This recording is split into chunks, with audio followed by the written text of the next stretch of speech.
नमस्कार दोस्तों, स्वागत है आपका बुक पॉडकास्ट में, जहां हम आपके लिए लेकर आते हैं दुनिया की सबसे दुर्लभ, प्रेरणादायक और जीवन बदल देने वाली कहानियां। आज हम शुरू करने जा रहे हैं एक ऐसी पुस्तक जिसकी हर पंक्ति केवल एक कहानी नहीं बल्कि एक विरासत है। एक ऐसा सफर जो बताता है कि जीनियस होना कोई उपहार नहीं बल्कि एक अनिवार्य कर्तव्य है। यह कहानी है एलन ट्यूरिंग की और पुस्तक का नाम है द ड्यूटी ऑफ जीनियस। तो दोस्तों, तैयार हो जाइए इस महान वैज्ञानिक, इस असाधारण विचारक और इस दुखद लेकिन प्रेरक जीवन यात्रा को समझने के लिए। मैं हूं आपका होस्ट और आप सुन रहे हैं बुक पॉडकास्ट। अब शुरू करते हैं the duty of genius. Alan Mathison Turing का जन्म 23 जून 1912 को लंदन में हुआ और यह दिन मानव इतिहास के उन दुर्लभ क्षणों में से एक था जब दुनिया को यह पता भी नहीं था कि एक ऐसा बालक जन्म ले रहा है जिसकी बुद्धि, कल्पना, जिज्ञासा और तर्कशीलता आने वाले दशकों में पूरी सभ्यता की दिशा बदलने वाली है। बचपन से ही ट्यूरिंग किसी साधारण बच्चे जैसे नहीं थे। उनकी आंखों में हमेशा किसी अनदेखी दुनिया की चमक रहती थी, जैसे वह किसी ऐसी वास्तविकता को देख रहे हों जिसे सामान्य लोग समझ ही नहीं सकते। वह चीज़ों को सतह पर नहीं देखते थे बल्कि उनकी अंदरूनी प्रकृति को समझने की कोशिश करते थे। यह कैसे काम करता है, क्यों काम करता है, क्या ऐसा कोई और तरीका हो सकता है जिससे चीज़ें और बेहतर काम करें। उनके माता पिता अक्सर भारत में सरकारी सेवा में रहते थे और एलन को इंग्लैंड में ही पाल पोस कर बड़ा किया गया। इस दूरी ने एलन को अपने भीतर के संसार से गहरा जोड़ दिया। वे अकेले रहकर सोचना, पढ़ना, प्रयोग करना पसंद करते थे। उनके शिक्षक भी उनके बारे में अक्सर कहते थे कि यह लड़का पढ़ाई में साधारण है लेकिन सोचने की क्षमता असाधारण है। ट्यूरिंग गणित की समस्याओं को उन तरीकों से हल करते थे जिन्हें उनके शिक्षकों ने पहले कभी नहीं देखा था। वे जवाब नहीं बल्कि सोचने का तरीका बदल देते थे। वे हमेशा यह मानते थे कि हर चीज़ को तर्क और पैटर्न में बांधा जा सकता है। यह विश्वास आगे चलकर पूरी कंप्यूटिंग दुनिया की नींव बना। बहुत कम उम्र में उन्होंने किताबें पढ़नी शुरू कर दी थीं, खासकर विज्ञान, गणित और रसायन की। उन्होंने खुद ही क्रिस्टलाइजेशन, पौधों की संरचना, संख्याओं की प्रकृति, प्राइम नंबरों के रहस्य जैसे विषयों पर प्रयोग करना शुरू कर दिया। उनका यह जिज्ञासु स्वभाव कक्षा की सीमाओं से बहुत आगे था। वह सिर्फ वही नहीं सीखते थे जो शिक्षक बताते थे, बल्कि वह वही सीखते थे जिसमें न उनकी आत्मा रुचि लेती थी। स्कूल में उनके साथ अक्सर अजीब व्यवहार किया जाता था क्योंकि ट्यूरिंग सामाजिक रूप से थोड़ा अलग थे। उन्हें खेल में रुचि नहीं थी, समूह में बैठना पसंद नहीं था। वे बातें कम करते थे और विचारों में हमेशा खोए रहते थे। लेकिन यह अकेलापन भी उनके लिए एक तरह का वरदान था क्योंकि इसने उन्हें अपने विचारों के साथ एक गहरे संबंध में बांध दिया। अपने स्कूल के दिनों में उन्हें एक ऐसा दोस्त मिला, क्रिस्टोफर मोरकम, जिसने ट्यूरिंग की प्रतिभा को पहचाना। क्रिस्टोफर अत्यंत बुद्धिमान, तर्कशील और विज्ञान प्रिय था। दोनों की दोस्ती ट्यूरिंग के लिए जीवन का निर्णायक मोड़ साबित हुई। पहली बार उन्हें कोई मिला जो उनके विचारों और बौद्धिक खोजों को समझ सकता था। क्रिस्टोफर ने ट्यूरिंग को उच्च स्तरीय गणित, तार्किक दर्शन, भौतिकी और ब्रह्मांड के नियमों के प्रति और अधिक आकर्षित किया। दोनों दिन रात विचारों का आदान प्रदान करते थे, कभी ब्रह्मांड की रचना पर, कभी गणित के अनसुलझे प्रश्नों पर, कभी भविष्य की मशीनों पर जो इंसानों की तरह सोच सकती हों। लेकिन किस्मत सांखू थी क्रिस्टोफर की। अचानक मृत्यु ने ट्यूरिंग की दुनिया को हिलाकर रख दिया। वह अकेले रह गए, टूट गए, बिखर गए, लेकिन भीतर की आग और तेज हो गई। ट्यूरिंग ने सोचा कि यदि क्रिस्टोफर नहीं रहा तो वह दुनिया को अपने दोस्त के अधूरे सपनों के माध्यम से आगे बढ़ाएंगे। इस घटना ने ट्यूरिंग के मन में एक गहरी दार्शनिक जिज्ञासा जगा दी। क्या मनुष्य सिर्फ शरीर है या उसके विचार कहीं किसी और रूप में जीवित रहते हैं? क्या चेतना को मशीनों में भी डाला जा सकता है? क्या सोचने की क्रिया को तर्क और नियमों में बांधा जा सकता है? और यहीं से ट्यूरिंग के भीतर वह बीज पनपा जिसने आगे चलकर कंप्यूटर विज्ञान सहित आर्टिफिशियल इंटेलिजेंस का जन्म किया। ट्यूरिंग बचपन से मानते थे कि सवालों से डरना नहीं चाहिए, बल्कि उन्हें तोड़कर, विश्लेषण करके दोबारा जोड़कर समझना चाहिए। यही जिज्ञासा उन्हें किशोरावस्था में कई नए स्तरों पर ले गई। उन्होंने गणित में पैटर्न से जुड़ी अद्भुत समझ विकसित कर ली। वे संख्याओं के पीछे छिपे संगीत और तर्क को महसूस कर सकते थे। वे कहते थे कि गणित सिर्फ समीकरण नहीं है, यह दुनिया को समझने की भाषा है। वे ऐसे सवाल पूछते थे जिन्हें शायद उनके शिक्षक भी नहीं समझ पाते थे। उदाहरण, क्या हर समस्या को चरणों में तोड़कर हल किया जा सकता है? क्या कोई ऐसी सार्वभौमिक मशीन बन सकती है जो किसी भी अन्य मशीन का काम कर सके? क्या कुछ समस्याएं ऐसी होती हैं जिनका हल कभी नहीं निकाला जा सकता? दूर दूर तक किसी को अंदाजा नहीं था कि यह लड़का आगे चलकर इन सभी सवालों के उत्तर दुनिया को देने वाला है। उनका मन ब्रह्मांड जैसा था, गहरा, अनंत, रहस्यमयी और लगातार विस्तार करता हुआ। स्कूल से कॉलेज की यात्रा में ट्यूरिंग ने खुद को पूरी तरह गणित, लॉजिक और विज्ञान के प्रति समर्पित कर दिया। वे अपने समय से बहुत आगे सोचते थे। उन्होंने अपनी डायरी में ऐसे ऐसे विचार लिखे जिनका वैज्ञानिक मूल्य उस समय कोई समझ ही नहीं सकता था। उदाहरण के तौर पर वे यह सोचते थे कि कोई मशीन सोच सकती है, सीख सकती है और अपने निर्णय खुद ले सकती है। यह विचार 1930 के दशक में पागलपन जैसा लगता था, लेकिन आज की पूरी दुनिया, कंप्यूटर, मोबाइल, इंटरनेट, आय, सब उसी पागलपन की देन है। ट्यूरिंग की सोच में सबसे खास बात यह थी कि वे कभी भी किसी चीज को सतही रूप में नहीं देखते थे। वे हमेशा उसके पीछे की संरचना, नियम और पैटर्न समझने की कोशिश करते थे। उन्हें लगता था कि हर चीज को प्रक्रिया में समझा जा सकता है। यह कदम 1, फिर कदम 2, फिर कदम 3 और इस प्रकार कोई भी सोच, लॉजिक, गणना या निर्णय को एक मशीन में बदला जा सकता है। उनका आत्मविश्वास से शांत था पर गहरा था। वह अपने विचारों को साबित करने के लिए किसी से मान्यता नहीं चाहते थे। उनके लिए ज्ञान एक निजी यात्रा था जिसमें सत्य की तलाश सबसे महत्वपूर्ण थी। वे गलत साबित होने से नहीं डरते थे। उल्टा वे कहते थे, यदि मैं गलत हूं तो मुझे और सीखने को मिलेगा। इसी मानसिकता ने उन्हें वह शक्ति दी जिससे वे ऐसे मुद्दों पर भी सोच सके जिन पर हजारों वर्षों के गणितज्ञ कभी विचार नहीं कर पाए। उनका कॉलेज जीवन भी किसी साधारण छात्र जैसा नहीं था। वे अक्सर कक्षाओं से गायब रहते थे क्योंकि वे अपने शोध में डूबे रहते थे। उनके प्रोफेसर भी उनके अनोखे स्वभाव से हैरान थे, लेकिन प्रतिभा इतनी स्पष्ट थी कि कोई उनकी आलोचना कर नहीं पाता था। वे कभी कभी रात भर अकेले बैठे किसी समस्या को तोड़ते रहते और सुबह उसके लिए एक नया सिद्धांत मौजूद होता। उनकी मेज पर हमेशा आधी अधूरी संख्याएं, अजीब से आरेख, अधूरी समीकरणें और नोट्स भरे रहते थे, पर इन सब में एक ऐसी समरूपता, एक ऐसी गहरी तर्कसंगति छिपी होती थी जिसे केवल वह खुद ही समझ सकते थे। लेकिन धीरे धीरे दुनिया समझने लगी कि इस लड़के का दिमाग किसी साधारण तर्कशक्ति वाला दिमाग नहीं है। यह वह दिमाग है जो दुनिया को बदल सकता है। ट्यूरिंग के बचपन ने उन्हें अकेलापन दिया, लेकिन उसी अकेलेपन ने उन्हें विचार दिया। उनकी किशोरावस्था ने उन्हें दर्द दिया, लेकिन उसी दर्द ने उन्हें दार्शनिक गहराई दी। उनकी दोस्ती ने उन्हें प्रेम दिया, लेकिन उसी प्रेम ने उन्हें मशीनों और मन की खोज की ऊर्जा दी। और कॉलेज ने उन्हें वह मंच दिया जहां से वे दुनिया को दिखा सके कि जीनियस कैसे पैदा होते हैं। वे जन्म लेते हैं, लेकिन उनकी प्रतिभा परिस्थितियों, संघर्षों और विचारों से आकार लेती है। चैप्टर 1 यही बताता है कि एक जीनियस का जन्म केवल उसका जन्म तिथि नहीं होती, बल्कि वह संघर्ष, वह तन्हाई, वह जिज्ञासा, वह बौद्धिक जुनून और वह आंतरिक आग होती है जिसे दुनिया अक्सर नहीं देख पाती। अलन ट्यूरिंग का बचपन दुनिया की सबसे बड़ी तकनीकी क्रांति का बीज था। एक बीज जो आने वाले अध्यायों में अंकुरित होकर planning machine, Turing machine, AI, computer विज्ञान और आधुनिक डिजिटल सभ्यता की नींव बनने वाला था। अलन ट्यूरिंग की बौद्धिक यात्रा का सबसे निर्णायक मोड़ तब आया जब वे कैम्ब्रिज विश्वविद्यालय पहुंचे।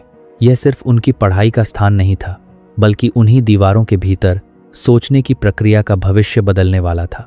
पूरा यूरोप उस समय गणित के गहरे संकट से जूझ रहा था, जिसे हिल्बर्ट की समस्याएं, इनकंसिस्टेंसी के खतरे और निर्णय योग्यता डिसाइडेबिलिटी का प्रश्न कहा जाता था। सवाल यह था कि क्या गणित को एक पूर्ण, संगत और निर्णायक नियमों की प्रणाली में बदला जा सकता है, जहां हर गणितीय सत्य को नियमों के आधार पर सिद्ध किया जा सके।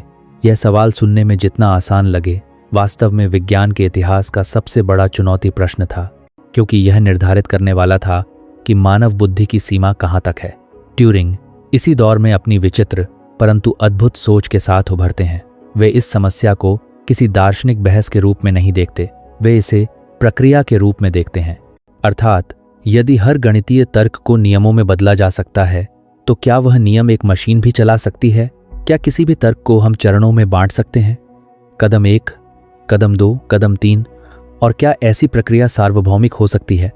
यही सोच दुनिया को उस दिशा में ले गई जिसे आज हम algorithm, cloud computing, AI, smartphone, laptop, calculator, यहाँ तक कि इंटरनेट के मूल स्तंभ कहते हैं। और यह सब शुरू हुआ ट्यूरिंग की उस कल्पना से जिसे उन्होंने यूनिवर्सल मशीन का नाम दिया, जिसे आज दुनिया ट्यूरिंग मशीन के नाम से जानती है। ट्यूरिंग ने सवाल उठाया, गणना क्या है, सोच क्या है, कोई काम हल किया जा सकता है, इसका अर्थ क्या होता है, क्या किसी समस्या का हल निकालने के लिए आवश्यक कदमों का एक निश्चित क्रम बनाया जा सकता है, और यदि बनाया जा सकता है तो क्या वह क्रम यांत्रिक हो सकता है? क्या सोच को भी मशीन की तरह चलाया जा सकता है? उस समय यह विचार इतना क्रांतिकारी था कि गणित की दुनिया भी हिल गई। इससे पहले कोई भी सोचना और गणना करना को अलग नहीं कर पाया था, लेकिन ट्यूरिंग ने इस अंतर को तोड़ा और बताया कि कोई भी गणना एक फिक्स्ड नियमों के क्रम प्रक्रिया से होती है और इस प्रक्रिया को एक मशीन भी चला सकती है। यही वह थ्योरी थी जिसने आधुनिक कंप्यूटर का जन्म दिया। ट्यूरिंग मशीन का विचार साधारण था, लेकिन अद्भुत एक अनंत लंबी टेप जिस पर चिन्ह लिखे जा सकते हैं, एक हेड पढ़ने लिखने वाला और कुछ निश्चित नियम जो बताते हैं कि मशीन अगला कदम क्या करेगी। यही, कोई बटन नहीं, कोई सर्किट नहीं, कोई स्क्रीन नहीं, सिर्फ तर्क और प्रक्रिया। लेकिन यह विचार इतना शक्तिशाली था कि इसने साबित कर दिया दुनिया में हर वह चीज जो नियमों में लिखी जा सकती है, एक मशीन से करवाई जा सकती है। यही वह क्षण था जब मानव इतिहास में पहली बार यह दावा किया गया कि मशीनें सोचने में सक्षम हो सकती हैं, यदि सोचने को हम नियमों का पालन करके निर्णय लेने के रूप में माने। यह विचार आज के एआई, मशीन लर्निंग, रोबोटिक्स और हर डिजिटल टेक्नोलॉजी का मूल है। ट्यूरिंग जब यह सब सोच रहे थे, दुनिया के महान गणितज्ञ हिल्बर्ट, गोडेल, रसेल, व्हाइटहेड सब इस सवाल में उलझे हुए थे कि क्या गणित पूरी तरह सुसंगत और पूर्ण हो सकता है। गोडेल ने पहले ही अपने अपूर्णता सिद्धांत, इनकम्प्लीटनेस थ्योरम से साबित कर दिया था कि गणित को कभी भी पूरी तरह से परिपूर्ण नहीं बनाया जा रही है सकता। लेकिन गोडेल की भाषा सभी के लिए बहुत कठिन थी, वह गणित बोलता था। ट्यूरिंग ने वही बात मशीनों की भाषा में कही, एक ऐसे तरीके से जिसे दुनिया हमेशा के लिए समझ सके। उन्होंने दिखाया कि कुछ समस्याएं ऐसी हैं जिन्हें कोई भी मशीन कभी हल नहीं कर सकती। जैसे कि कोई मशीन यह तय नहीं कर सकती कि दूसरी मशीन किसी इनपुट पर हमेशा चलेगी या रुक जाएगी। यह समस्या हॉल्टिंग प्रॉब्लम कहलाती है। ट्यूरिंग का तर्क इतना गहरा था कि इसने साबित कर दिया दुनिया में सीमाएं हैं, हर सिस्टम में सीमाएं हैं और यहाँ तक कि सोचने की प्रक्रिया में भी सीमाएं हैं। लेकिन यह सीमा ही नया सूत्र लेकर आई जिसने बताया कि कौन कौन से काम मशीनें कर सकती हैं और कौन कौन से नहीं कर सकती। यह अध्याय विज्ञान के इतिहास की सबसे शानदार खोजों में से एक है। उस समय ट्यूरिंग की उम्र सिर्फ 23-24 साल थी, लेकिन उनके विचारों की ताकत ऐसी थी कि दुनिया के शीर्ष गणितज्ञ भी उनकी सोच को समझने में समय लगा रहे थे। कैम्ब्रिज के गलियारों में यह खबर फैल गई कि एक चुप, अकेला, अपने विचारों में खोया रहने वाला युवा छात्र ऐसा सिद्धांत बना चुका है जो आने वाली शताब्दियों को बदल देगा। लेकिन ट्यूरिंग को इसकी चिंता नहीं थी, उन्हें बस विचारों की भूख थी। वे अपने कमरे में अकेले बैठकर घंटों सोचा करते थे। कभी कभी वे कुछ शताब्दियों को बदल देगा, इतना खो जाते कि खाना तक भूल जाते। उनकी मेज पर हर जगह बिखरे कागज, टेप, डॉट, लाइंस, तर्क के नियम और गणनाओं के रेखाचित्र दिखते थे। यह ऐसा दृश्य था कि किसी और को अत्रीन राजकता लगे, लेकिन ट्यूरिंग के लिए यह एक ब्रह्मांड था जिसमें वे लगातार नई संरचनाएं खोजते रहते थे। ट्यूरिंग मशीन से आगे बढ़कर ट्यूरिंग ने यह भी सोचा कि क्या मशीनें मानव विचारों की नकल कर सकती हैं? क्या मनुष्य की तरह निर्णय ले सकती हैं? क्या मशीन भी संवाद कर सकती है? यह विचार आगे चलकर ट्यूरिंग टेस्ट बना, लेकिन उसकी जड़ें इसी दौर में थीं। ट्यूरिंग ने यह सवाल उठाया कि यदि मशीन वही आउटपुट देती है जो मानव देता है, क्या हम कह सकते हैं कि मशीन सोचती है? उनके इस तर्क ने पूरी दार्शनिक और वैज्ञानिक दुनिया को सोचने पर मजबूर कर दिया। इस अध्याय की सबसे बड़ी खासियत यह है कि ट्यूरिंग का दिमाग उस समय जो देख रहा था, दुनिया उससे बहुत पीछे थी। उस दौर के लोग कंप्यूटिंग की कल्पना भी नहीं कर सकते थे।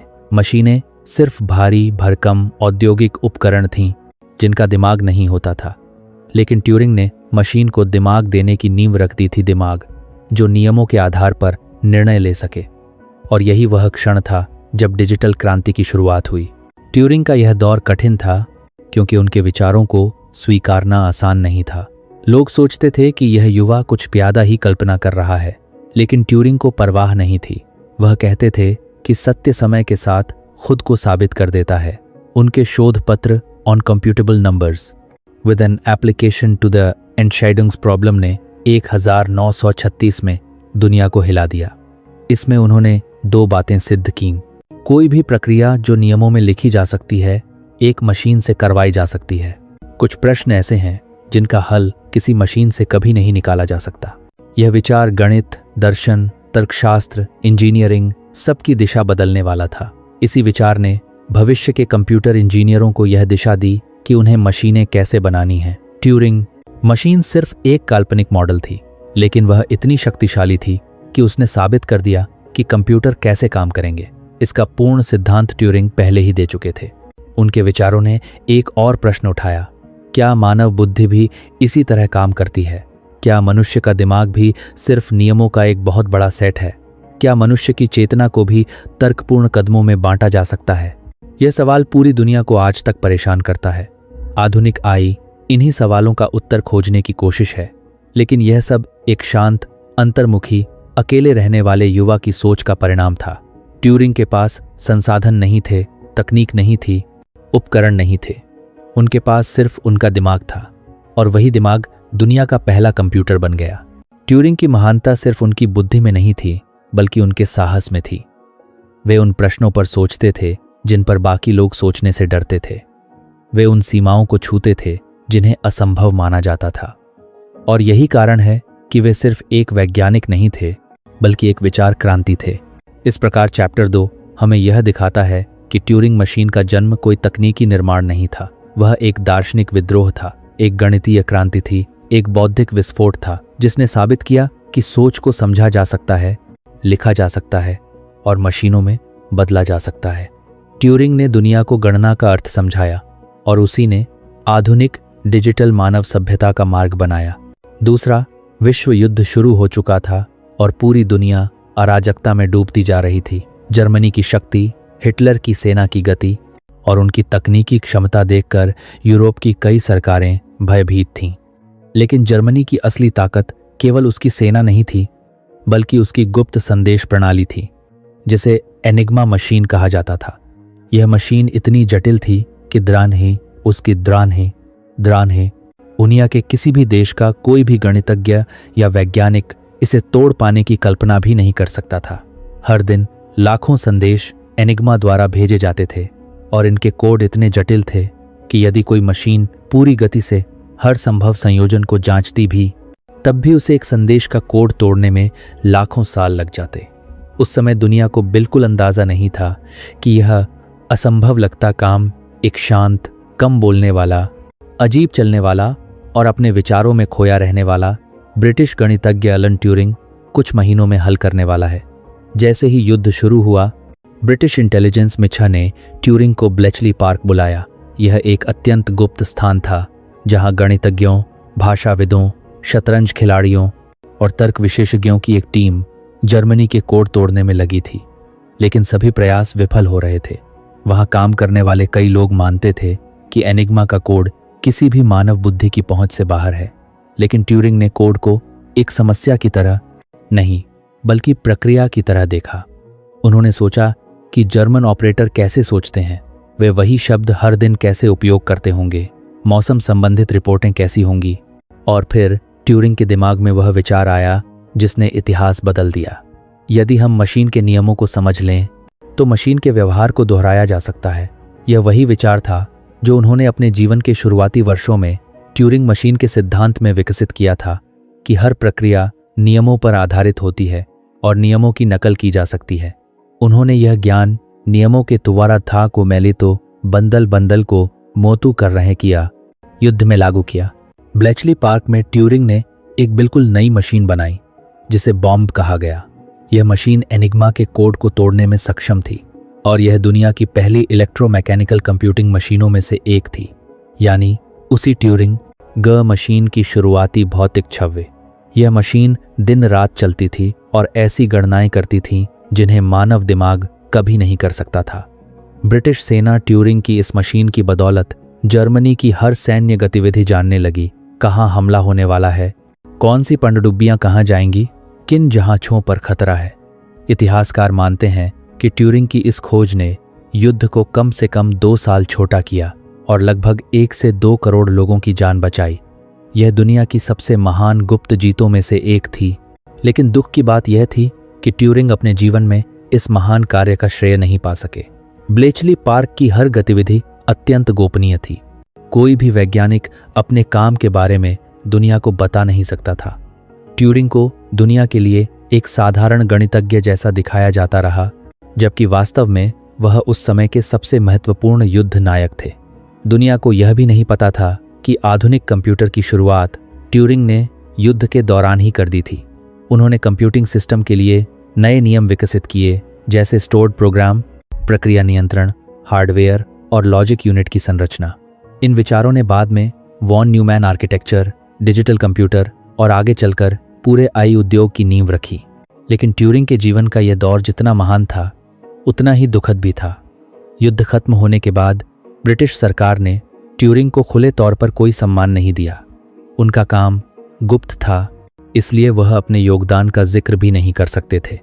यह ऐसा था जैसे किसी ने दुनिया को बचाया हो, लेकिन उसे अपने ही देश में दोषी की तरह जीना पड़े। इसी दौरान ट्यूरिंग की व्यक्तिगत जिंदगी कठिन होने लगी। वह एक बेहद स्वतंत्र विचारों वाले व्यक्ति थे और अपनी भावनाओं को महसूस करने में बिल्कुल ईमानदार थे। उनकी निजी पहचान के कारण समाज ने उनके साथ अत्यंत असंवेदनशील व्यवहार किया। उस समय ब्रिटेन में यह पहचान अपराध मानी जाती थी और सरकार ने उन्हें गंभीर कानूनी सजा दी। ट्यूरिंग को 2 विकल्प दिए गए, या तो जेल या फिर शारीरिक दमन इलाज। उन्होंने जेल की बजाय वह इलाज चुना जो वास्तव में उन्हें मानसिक और शारीरिक रूप से तोड़ने वाला था। यह वह दौर था जब एक जीनियस जिसने दुनिया बचाई, उसी को दुनिया से सबसे ज्यादा तकलीफ मिल रही थी। यह विडंबना पूरे इतिहास में कहीं नहीं मिलती। ट्यूरिंग के मानसिक स्वास्थ्य पर इसका बहुत असर हुआ, लेकिन फिर भी उन्होंने काम करना नहीं छोड़ा। इस समय भी ट्यूरिंग एआई और जीव विज्ञान के नए सिद्धांतों पर काम कर रहे थे। उन्होंने एक नया क्षेत्र शुरू किया, मॉर्फोजेनेसिस, जो यह समझता है कि प्रकृति में पैटर्न कैसे बनते हैं। उन्होंने गणितीय मॉडल बनाकर दिखाया कि बाघ की धारियां, तेंदुए के धब्बे, फूलों की आकृति और जीवित संरचनाओं का विकास कैसे गणितीय नियमों से नियंत्रित होता है। यह विचार आगे चलकर आधुनिक बायोलॉजी और कैओस थ्योरी की नींव बना। ट्यूरिंग का दिमाग युद्ध के बाद भी नहीं रुका। वह लगातार नए क्षेत्र खोलते रहे। उन्होंने मशीनों के सीखने की क्षमता पर लेख लिखे। यह वही बीज था जिसने आगे चलकर न्यूरल नेटवर्क और आधुनिक आर्टिफिशियल इंटेलिजेंस को जन्म दिया। उन्होंने यह सवाल उठाया, क्या कोई मशीन जन्म के बाद अनुभव से सीख सकती है? क्या मशीन भावनाओं और चुनावों की नकल कर सकती है? क्या मशीन चेतना का भ्रम उत्पन्न कर सकती है? यह वही विचार था जो आज की एआई उद्योग, chat GPT, robots, self learning system की शुरुआत बना। लेकिन दुनिया इन विचारों को ट्यूरिंग के जीवन काल में समझ नहीं सकी। 1954 में ट्यूरिंग की मृत्यु हो गई और इस मृत्यु को आज भी इतिहास का सबसे दुखद अध्याय माना जाता है। दुनिया कुछ नहीं जानती थी कि उसने किसे खो दिया है। उनके काम को गुप्त रखा गया था, उनके योगदान को दबा दिया गया था और उन्हें अपराधी की तरह व्यवहार का सामना करना पड़ा था। लेकिन मरने के वर्षों बाद दुनिया ने सच समझा।